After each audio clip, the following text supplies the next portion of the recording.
नमस्कार, आप देख रहे हैं आपका अपना सबसे पसंदीदा समाचार चैनल इंडिया टाउन न्यूज और मैं हूं कुणाल जंगेल। और अभी वक्त है छत्तीसगढ़ की खबरों का। समाचारों का सिलसिला शुरू करने से पहले आइए डालते हैं प्रदेश की सुर्खियों पर एक नजर। बालोद जिले में सड़क निर्माण के कार्य में हो रही लापरवाही, जनप्रतिनिधि उतरे सड़कों पर, सब इंजीनियर पर लगा आरोप। खुलेआम हो रही राजधानी रायपुर में अवैध हथियारों की सप्लाई, बदमाशों की रंगदारी का वीडियो वायरल, फायरिंग करते नजर आ रहा युवक। शायद सरकार ने बजट में दी बड़ी सौगात, शक्तिपीठ परियोजना के लिए स्वीकृति की 1 करोड़ की राशि, मंदिर ट्रस्ट ने राज्य सरकार का जताया आभार। और अब खबरें विस्तार से। बालोद जिले में सड़क निर्माण कार्य में हो रही लापरवाही को लेकर ग्रामीणों के साथ जिला पंचायत उपाध्यक्ष व अन्य लोग सड़क पर बैठकर नाराजगी व्यक्त कर रहे हैं। वहीं आदिवासी जनप्रतिनिधि ने लोक निर्माण विभाग के सब इंजीनियर पर उपेक्षा का आरोप लगाया है। लोक निर्माण विभाग के अधिकारियों की देखरेख में चल रही उक्त सड़क उन्नयन कार्य में गुणवत्ताहीन कार्य होने की शिकायत जनप्रतिनिधियों ने दूरभाष पर लोक निर्माण विभाग बालोद के अधिकारियों से की है। तो लोक निर्माण विभाग के अनुविभागीय अधिकारी सब इंजीनियर सड़क ठेकेदार के साथ पहुंचे। जनप्रतिनिधियों द्वारा लोक निर्माण विभाग के अधिकारियों को सड़क निर्माण में बरती जा रही लापरवाही के संबंध में जानकारी दी। वहीं अधिकारियों ने मामला को शांत कराया और जनप्रतिनिधियों व ग्रामीणों को आश्वस्त किया कि सड़क गुणवत्ता युक्त बनेगी। Bureau report, India town news. Chhattisgarh विधानसभा विष्णुदेव साय सरकार ने पहला बजट पेश किया। छत्तीसगढ़ राज्य गठन के बाद ओपी चौधरी तीसरे गैर मुख्यमंत्री बने जब उन्होंने प्रदेश का वार्षिक बजट पेश किया। ओपी चौधरी ने पेश किए गए बजट को लेकर आम जनता ने अपनी प्रतिक्रिया दी। साथ ही छत्तीसगढ़ की उम्मीदों को आकांक्षाओं वाले बजट बताया है। इंडिया टाउन न्यूज ने राज्य सरकार के बजट पर आम जनता से उनकी राय ली। इस दौरान युवा सीए अमित अग्रवाल ने बताया कि यह बजट अन्य दाताओं से लेकर युवा, महिला व सभी वर्गों को ध्यान में रखकर बनाया गया है। 2024 को 1 नवंबर 2024 को डॉक्यूमेंट्री के रूप में पेश होगा, जो कि 2047 विजन पर आधारित है। इसमें इन्होंने एक भूमिहीन मजदूरों को 10,000 वार्षिक देने का एक आयोजन रखा गया है। वहीं हमने जब छत्तीसगढ़ चैम्बर ऑफ कॉमर्स के पदाधिकारी से बजट को लेकर चर्चा की तो उनका कहना है कि यह बजट बहुत ही अच्छा है, क्योंकि इस बजट में कोई अलग से टैक्स नहीं लगाया गया है, जिससे यह बजट व्यापारी की दृष्टि से बेहतर माना जा रहा है। जो छत्तीसगढ़ का आज बजट हुआ है, जिस प्रकार से उसमें वृद्धि हुई है बजट में पिछले सालों के हिसाब से, बहुत ही सराहनीय बजट रहा है। व्यापारियों के दृष्टिकोण से अगर देखें तो कोई कर ना लगाना बहुत बड़ी हमारे लिए सुविधा है। ये कोई नया कर नहीं लगा है व्यापारियों के ऊपर, और जिस हिसाब से बजट में वृद्धि हुई है वो पैसा घूम करके कहीं ना कहीं मार्केट में ही आना है, तो कहीं ना कहीं व्यापारियों का ही फ़ायदा होना है। चाहे वह लोक निर्माण का हो, चाहे शिक्षा का बजट हो, चाहे वह पंचायत बजट हो, हर जगह बजट में बहुत ज़्यादा वृद्धि की गई है। तो इस बजट का हम चैम्बर ऑफ कॉमर्स की तरफ से स्वागत करते हैं और व्यापारियों के हित का बजट है और व्यापारियों के लिए कहीं ना कहीं सुविधा बनेगी। छत्तीसगढ़ बजट आने के बाद हमने महिलाओं से चर्चा की तो उनका कहना है कि छत्तीसगढ़ विधानसभा में पेश होने वाली बजट से महिलाओं पर फोकस किया गया है। इस बार वित्त मंत्री ओम प्रकाश चौधरी की बजट में महिलाओं को सशक्त बनाने के लिए महतारी वंदन योजना, प्रधानमंत्री मातृत्व वंदना योजना, मुख्यमंत्री कन्यादान योजना और एकीकृत बाल विकास सेवा जैसी योजनाओं के लिए सिंगल निगरानी पोर्टल बनाने के कदम उठाए जा सकते हैं। बहुत ही पॉजिटिव वे में बजट को हम देखते हैं, चाहे महिलाओं को लेकर हो, चाहे युवाओं को लेकर हो, चाहे गरीब वर्गों को लेकर हो। हर तरफ से मतलब कहा गया ना बजट में कि ओवरऑल डेवलपमेंट की तरफ ध्यान दिया जाएगा, चौतरफा विकास जो हमारे छत्तीसगढ़ का होना चाहिए। तो क्योंकि डबल इंजन सरकार आ चुकी है, तो सेंटर और स्टेट दोनों में ही भाजपा सरकार हमारी है और बहुत पॉजिटिव वे से और बहुत अच्छे तरीके से पहली बार पेपरलेस बजट पेश किया गया है, जिसे देख के ही लगा कि आधुनिकीकरण आ चुका है। तो हर तरफ से विकास होना तो निश्चित है और बहुत ही इंतज़ार है। अब देखते हैं कि क्या होता है आगे। महिलाओं के लिए ऐसा कुछ खास रखा गया है बजट में जो आपको लगता हो? महिलाएं ज़्यादा तो कुछ चाहती नहीं है। महिलाओं के लिए जो सबसे अति आवश्यक चीज़ है वो है डेली नीड्स या डेली की ज़रूरतें या शिक्षा को लेकर जो विकास। तो महिला सशक्तिकरण क्या है?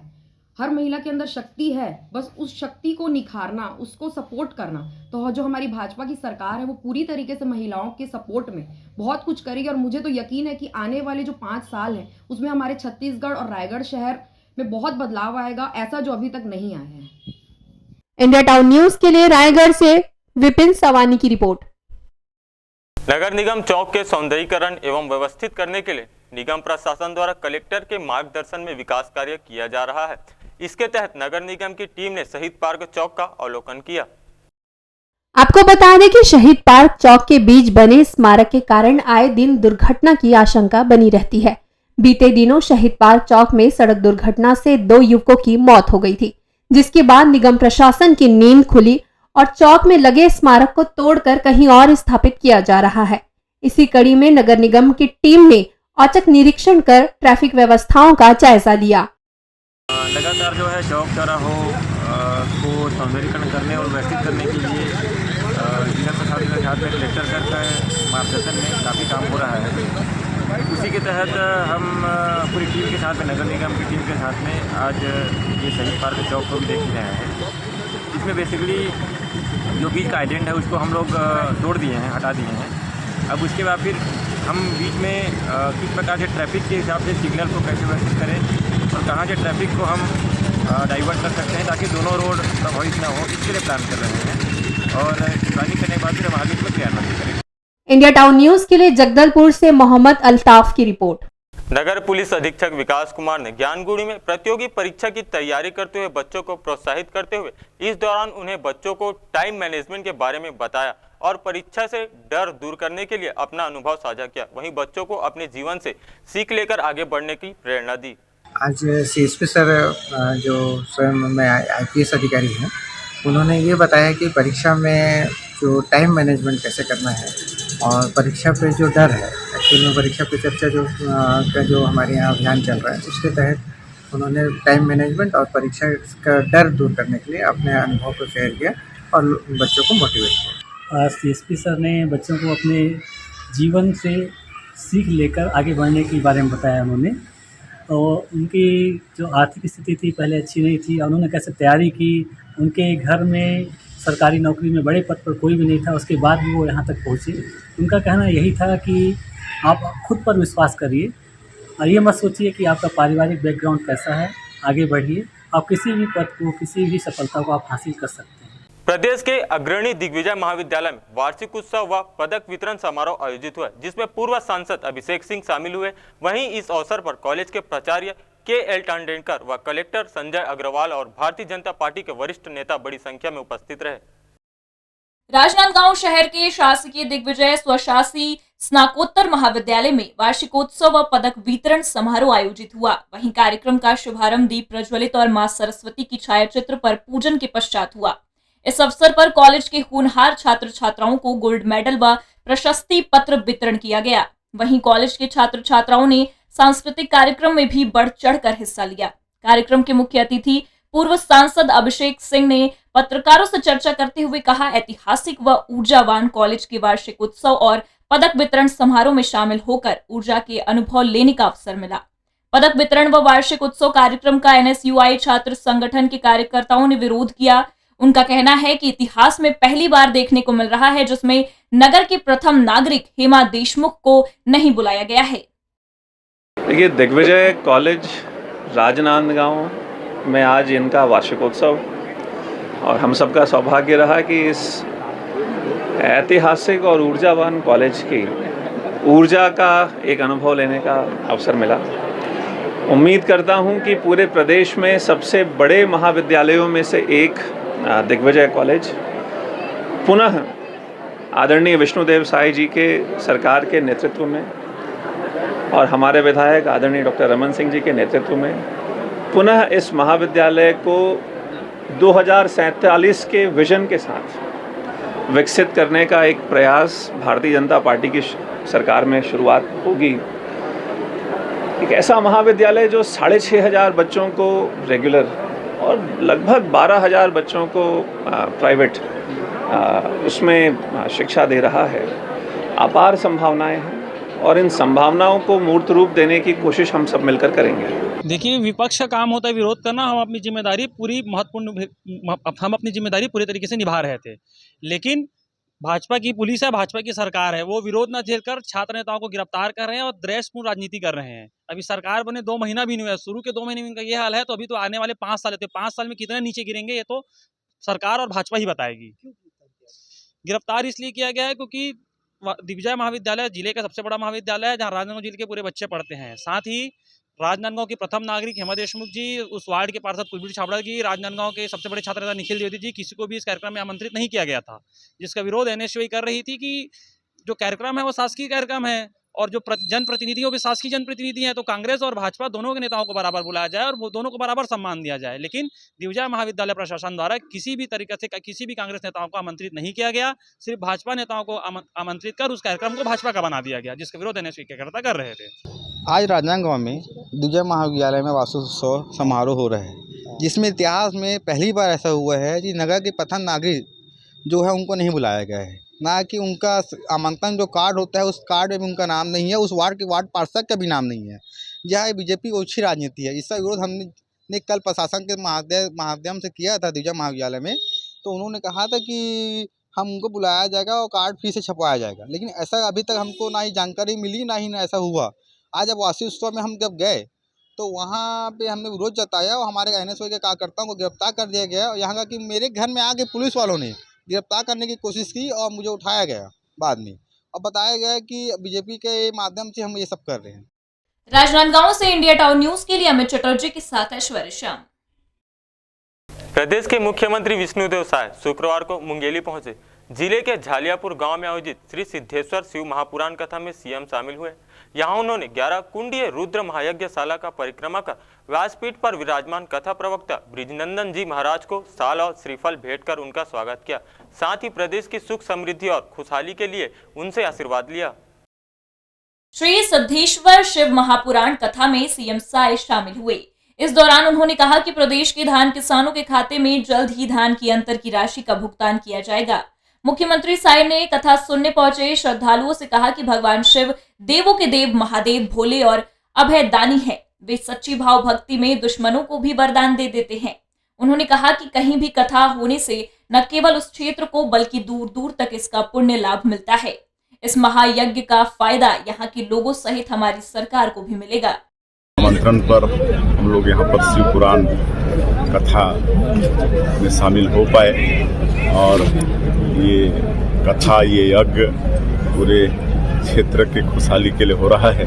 और आज छत्तीसगढ़ में हमारी सरकार का पहला बजट प्रस्तुत हुआ है, प्रस्तुत हुआ है और ऐतिहासिक बजट है। 1,47,000 करोड़ का बजट है और ये बजट में पूरे छत्तीसगढ़ के चहुमुखी विकास को ध्यान दिया गया है। यहाँ के गरीबों के लिए, यहाँ के किसानों के लिए, यहाँ के युवाओं के लिए, यहाँ के महिलाओं के लिए सबके विकास का ख्याल किया गया है और ऐतिहासिक बजट है।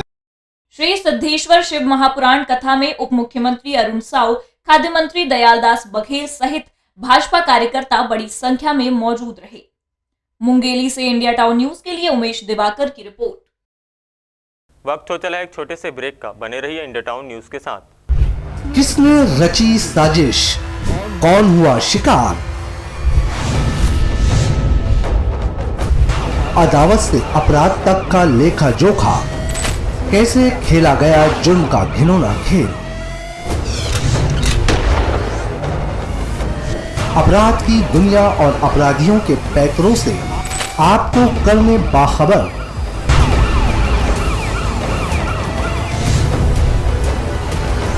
देखिए इंडिया टाउन न्यूज पर जरायम हर रविवार रात 8 बजे।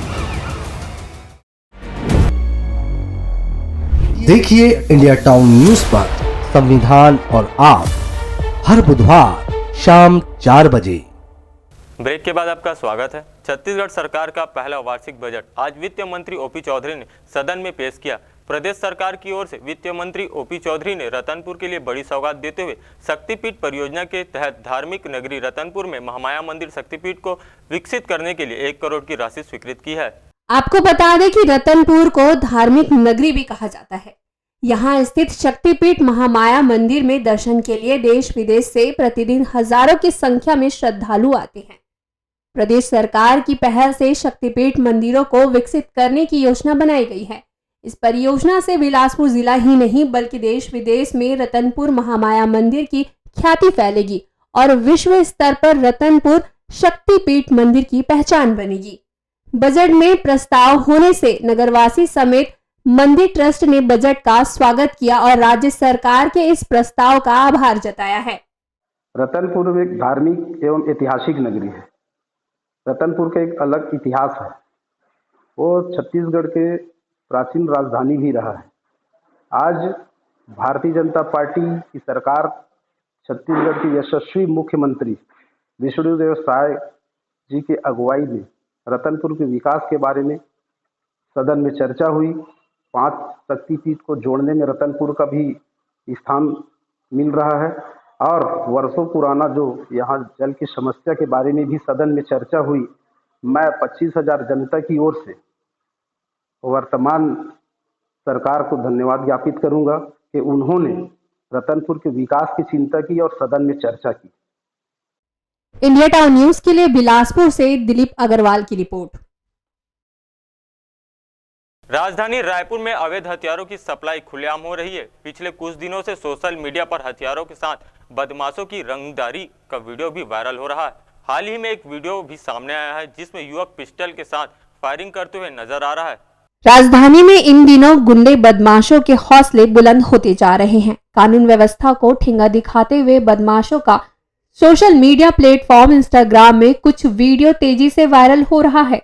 वायरल वीडियो में पिस्टल से फायरिंग करते हुए युवक गाने और रील्स के माध्यम से नामजाद बदमाश अपनी धाक जमाने और धमकी भरे वीडियो डालकर राजधानी की कानून व्यवस्था को बिगाड़ने में लगे हुए हैं। वायरल वीडियो के मुताबिक बदमाश रायपुर का है और वीडियो में पिस्टल से फायरिंग करते हुए जल्द ही किसी बड़ी घटना को अंजाम देने की बात कहते नजर आ रहा है। जानकारी के मुताबिक ये बदमाश रायपुर पुलिस की निगरानी शुदा बदमाश है जो पहले भी अनेक घटनाओं को अंजाम दे चुका है। ऐसे वीडियो के सामने आने के बाद राजधानी में रहने वाले अपने आप को आज सुरक्षित महसूस करने लगे हैं। सुरक्षा का माहौल बनाने के लिए पुलिस प्रशासन को ऐसे गुंडों और बदमाशों पर एक्शन लेने की जरूरत है। आक्रोशित जिला सहकारी समिति कर्मचारी संघ ने धान उठाव नहीं होने के कारण भारी संख्या में लोग रैली के माध्यम से नारेबाजी करते जिला कलेक्ट्रेट को ज्ञापन सौंपने मुंगेली कलेक्ट्रेट पहुंचे, जहां कलेक्टर के अनुपस्थिति में ज्वाइंट कलेक्टर अजित पुजारी को ज्ञापन सौंपा गया। बता दें कि मुंगेली जिला के 105 खरीदी केंद्र में बफर लिमिट से ज्यादा धान रखा गया है। शासन के नियमानुसार 72 घंटे के दौरान धान उठाव होना चाहिए, लेकिन महीनों से डीओ नहीं कटने के कारण परिवहन नहीं हो पा रहा है, जिससे समिति से धान उठाव नहीं होने से समिति प्रबंधकों की मुश्किलें बढ़ गई हैं। आज हम लोग जिला प्रशासन को ज्ञापन देने आए हैं कि धान की उठाव जो है नहीं की जा रही है। पिछले 2 जनवरी से धान का डीओ काटना बंद कर दिया गया है और समितियों के उपार्जन केंद्रों पर बफर लिमिट से कई गुना धान जाम पड़ा हुआ है। 72 घंटे के भीतर बफर लिमिट के ऊपर की जो धान है उसका उठाव करना रहता है, लेकिन विपणन संघ के द्वारा डीओ नहीं काटा जा रहा है, ना धान का उठाव किया जा रहा है, जिसको लेकर के आज हम सभी प्रभारी और समिति के सभी कर्मचारी आज ज्ञापन देने जिला कलेक्टर साहब को आए। वहीं इस संबंध में ज्वाइंट कलेक्टर अजीत पुजारी ने मीडिया से जानकारी साझा की। डीओ न कटने के समय डीओ न कटने के बाद परिवहन न होने संबंधी कुछ बिंदुओं को उन्होंने उजागर किया था, जिसमें उन्होंने ये कहा था कि विगत कुछ दिनों से डीओ कटा नहीं है और पूरे खुले आसमान में खाद्यान्न हमारा जो धान जो है वो वहाँ रखा हुआ है, तो उसका कहीं किसी प्रकार का नुकसान ना हो, तत्काल डीओ कटे और उसका परिवहन मिलर्स हो, इस संबंध में उन्होंने अपनी समस्याएं रखी। मैंने इन समस्याओं को यहीं पे से संबंधित अधिकारियों से चर्चा किया। बहरहाल अब आगे देखना होगा कि इन समस्याओं का समाधान कब तक होगा। वहीं सहकारी कर्मचारी संघ द्वारा शासन प्रशासन को लगातार अवगत कराने के बाद भी धान उठाव नहीं किया जा रहा। यदि 1 सप्ताह में धान उठाव नहीं किया जाएगा तो आंदोलन करने की चेतावनी दी गई। मुंगेली से इंडिया टाउन न्यूज के लिए उमेश दिवाकर की रिपोर्ट। मुख्यमंत्री विष्णुदेव साय जसपुर के टंगर गांव में आयोजित अंशकालीन सफाई कर्मचारी कल्याण संघ अभिनंदन सम्मान समारोह में शामिल होने पहुंचे, जहां ढोल बाजे एवं पारंपरिक कर्मा नृत्य से मुख्यमंत्री का भव्य स्वागत किया गया। जशपुर जिले के कांसाबेल के टांगर गांव मिनी स्टेडियम में स्वागत और अभिनंदन समारोह का आयोजन किया गया। मुख्यमंत्री का सम्मान करने के लिए यहां बड़ी संख्या में स्कूल कर्मचारी संघ, सफाई कर्मचारी संघ, लघु वनोपज सहकारी संघ, आंगनबाड़ी सहायिका संघ, रसोईया संघ और बड़ी संख्या में आमजन मौजूद है। इस दौरान मुख्यमंत्री विष्णुदेव साय द्वारा अभिनंदन एवं सम्मान समारोह में 4 संघ, सफाई कर्मचारी संघ, सहायिका संघ, लघु वनोपज संघ और एक और संघ है, 4 संघ द्वारा सम्मान का कार्यक्रम आयोजित किए थे। हम लोग का सम्मान, और इसमें पूरे प्रदेश भर से 4 संघ के पदाधिकारी और कार्यकर्ता आए हैं और बड़ा अच्छा सम्मान का कार्यक्रम रहा। उनकी मांगे हैं, बहुत पुरानी मांगे हैं, कई वर्षों की मांगे हैं। निश्चित रूप से उनके साथ न्याय होना चाहिए और हमने आश्वस्त किया है और आज शाम को हम उनके पदाधिकारियों के साथ अपने ग्राम में बैठेंगे और जो भी उनके साथ अच्छा होगा। Bureau report, India town news. Balod जिले में सड़क निर्माण के कार्य में हो रही लापरवाही को लेकर ग्रामीण के साथ जिला पंचायत उपाध्यक्ष व अन्य लोगों ने सड़क पर बैठकर नाराजगी व्यक्त की। वहीं आदिवासी जनप्रतिनिधि ने लोक निर्माण विभाग के सब इंजीनियर पर उपेक्षा का आरोप लगाया है। लोक निर्माण विभाग के अधिकारियों की देखरेख में चल रही उक्त सड़क उन्नयन कार्य में गुणवत्ताहीन कार्य होने की शिकायत जनप्रतिनिधियों ने दूरभाष पर लोक निर्माण विभाग बालोद के अधिकारियों से की है। तो लोक निर्माण विभाग के अनुविभागीय अधिकारी सब इंजीनियर सड़क ठेकेदार के साथ पहुंचे। जनप्रतिनिधियों द्वारा लोक निर्माण विभाग के अधिकारियों को सड़क निर्माण में बरती जा रही लापरवाही के संबंध में जानकारी दी। वहीं अधिकारियों ने मामला को शांत कराया और जनप्रतिनिधियों व ग्रामीणों को आश्वस्त किया कि सड़क गुणवत्ता युक्त बनेगी। Bureau report, India town news.